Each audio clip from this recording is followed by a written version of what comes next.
Bapak Ibu Saudara sekalian. Pagi ini kita boleh kembali merenungkan kebenaran firman Tuhan dengan satu tema 7 perkataan akulah di dalam Injil Yohanes. Sebelumnya mari saya ajak kita berdoa terlebih dahulu. Bapa yang baik, kami bersyukur dalam anugerah dan kemurahan-Mu kami masih boleh berkesempatan belajar dan merenungkan kebenaran firman Tuhan. Tolong kami Roh Kudus, biar melalui hamba-Mu firman-Mu boleh diberitakan. Dan melalui hamba-Mu pula firman-Mu boleh menyapa kami pribadi lepas pribadi. Urapi kami dan sentuhlah hati kami, termasuk hamba-Mu yang menyampaikannya. Di dalam nama Kristus Yesus kami berdoa dan mengucap syukur. Amin. Bapak Ibu Saudara sekalian, bacaan yang kita ambil pagi ini adalah di dalam Yohanes pasal yang ke-10, ayat yang ke-11 dan ayat yang ke-14. Injil Yohanes pasal yang ke-10, ayat yang ke-11 dan ayat yang ke-14, demikian firman Tuhan, saya bacakan. Akulah gembala yang baik. Gembala yang baik memberikan nyawanya bagi domba-dombanya. Ayat yang ke-14, akulah gembala yang baik, dan aku mengenal domba-dombaku, dan domba-dombaku mengenal aku. Amin. Puji Tuhan. Bapak Ibu Saudara sekalian, pada waktu Tuhan Yesus menyatakan dirinya, akulah gembala yang baik, itu bukan berarti dia mengatakan hanya perkataan biasa, perkataan yang cuma isapan jempol atau perkataan yang omong kosong. Tidak.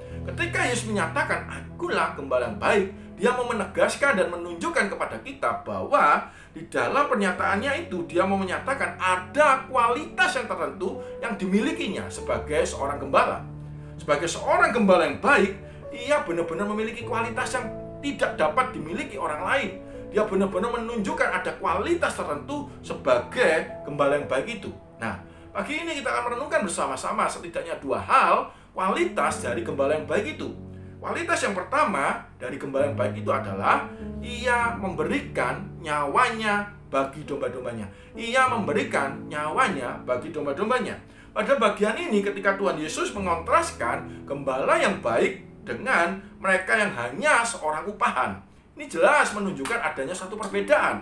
Bahwa ketika kita kalau membaca di ayat yang ke-12 dan 13, di sana diceritakan bahwa seorang upahan ketika ada bahaya untuk domba-dombanya, seorang upahan itu tidak akan melindungi domba-dombanya. Seorang upahan itu hanya mementingkan keselamatannya. Seorang upahan itu akan melarikan diri meninggalkan domba-dombanya.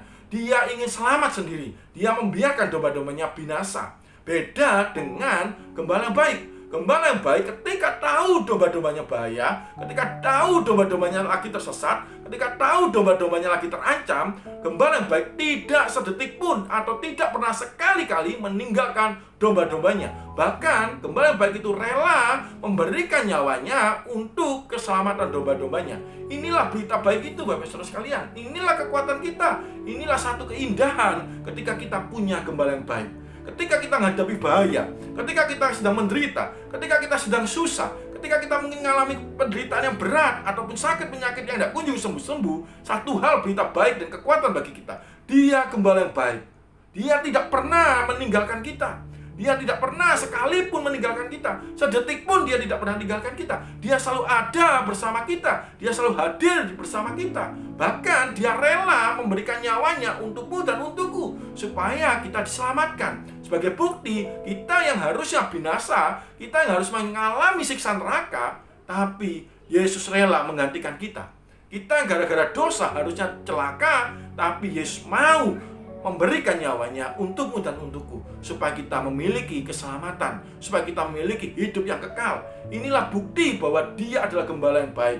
Ketika Yesus berkata, aku gembala yang baik, ini menegaskan kepada kita maknanya bahwa Yesus benar-benar ingin memberikan nyawanya kepada kita supaya kita mengalami dan memiliki hidup yang kekal, supaya kita diselamatkan. Dan yang kedua, kualitas yang unik apa Bapak Ibu Saudara sekalian? Kualitas unik yang kedua, Yesus berkata, aku gembala yang baik adalah ia mengenal domba-dombanya. Ia mengenal domba-dombanya. Di ayat yang ke-14 dikatakan bahwa gembala yang baik itu memiliki kualitas yang unik, yakni ia mengenal domba-dombanya.